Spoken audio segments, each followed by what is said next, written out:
Assalamualaikum warahmatullahi wabarakatuh. Perkenalkan, nama saya Karlina. Di sini saya akan mengerjakan tugas belajar di luar kelas hari ke-36, yaitu menjawab pertanyaan BBB dengan tema meluruskan penerapan Bimba Interview berikut ini. Apa prinsip utama dalam proses Bimba Interview yang harus dipahami dan diterapkan oleh motivator? Jelaskan dan berikan alasannya.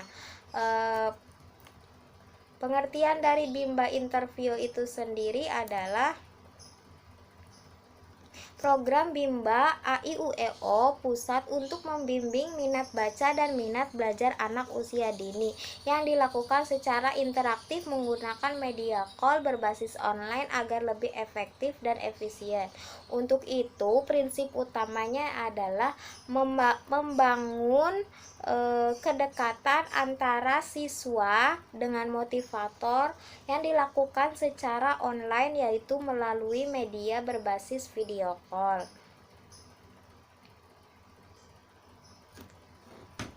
Yang kedua, apa prioritas motivator dalam kelas pendekatan? Prioritas motivator dalam kelas pendekatan yaitu mendekatkan diri, saling mengenal satu sama lain antara motivator dengan siswa dan begitupun siswa dengan motivator. Untuk lebih dalamnya sih motivator dengan siswa ya. Kita sebagai motivator harus tahu apa yang siswa suka, apa yang siswa tidak suka, apa sih karakter dia tuh seperti apa, ceria kah, kemudian kah, dan jika kita sudah mengetahui karakternya, kesukaannya, maka kita akan dapat dengan mudah menumbuhkan minat baca dan minat belajarnya, seperti itu.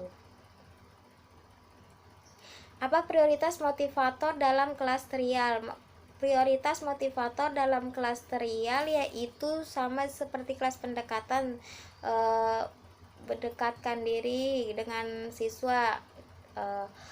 Itu juga untuk meyakini orang tua agar mau mendaftarkan anaknya di Bimba dengan cara anaknya bermain dan belajar di Bimba dengan suasana yang menyenangkan.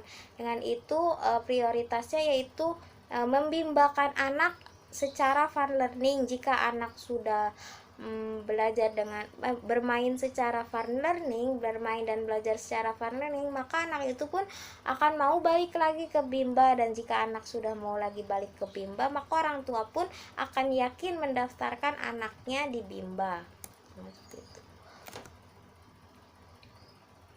Apa prioritas motivator dalam kelas lanjutan? Di kelas lanjutan itu sendiri adalah anak yang sudah terampil menyebut dan menunjuk HSAIUEO secara berurutan. Maka prioritasnya adalah kita harus mengetahui nih, anak tuh sudah bisa belum sih menunjukkan HS atau huruf sederhana dari AIUEO itu sendiri. Nah, jika anak sudah bisa, maka kelas lanjutan pun bisa dilakukan.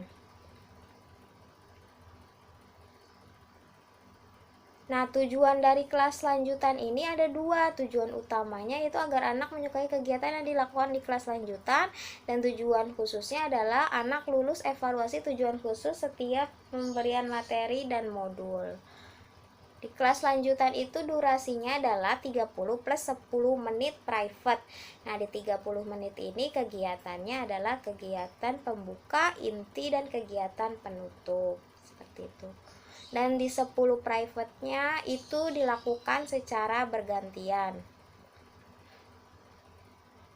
Kegiatan apa yang lebih prioritaskan antara bermain baca-bacaan dengan kegiatan menyelesaikan modul jelaskan? Kegiatan yang lebih diprioritaskan adalah kegiatan bermain baca-bacaan.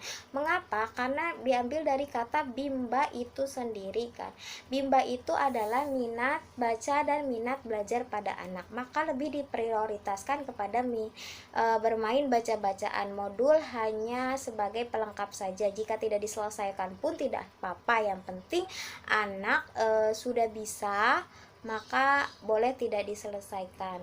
kalaupun mau diselesaikan sesuai keinginan anak pun tidak apa-apa. Jadi yang lebih diprioritaskan adalah bermain baca-bacaan itu sendiri. Apa materi yang dibaca oleh anak ketika bermain baca-baca? Materi yang dibaca oleh anak adalah modul baca yang sudah dilipat, modul baca yang sudah dimainkan.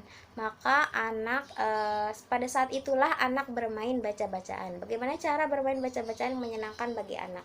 Caranya yaitu dengan variation skill atau pada bandul itu sendiri, metode bandul itu sendiri nanti jadi divariasikan, jadi bisa dengan suasana yang menyenangkan seperti mungkin bercerita, bernyanyi, bermain tebak-tebakan, banyak hal yang bisa dilakukan seperti itu untuk membuat suasana yang menyenangkan saat bermain baca-bacaan. Bagaimana menyikapi anak yang tidak mau bermain baca-bacaan? Bisa dialihkan ke permainan yang lain dulu.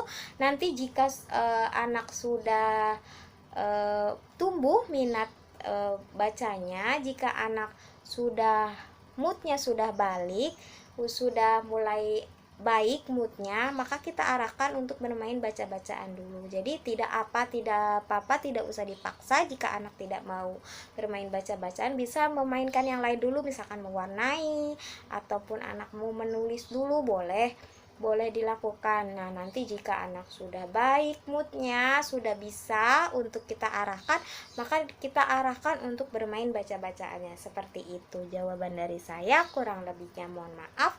Wassalamualaikum warahmatullahi wabarakatuh.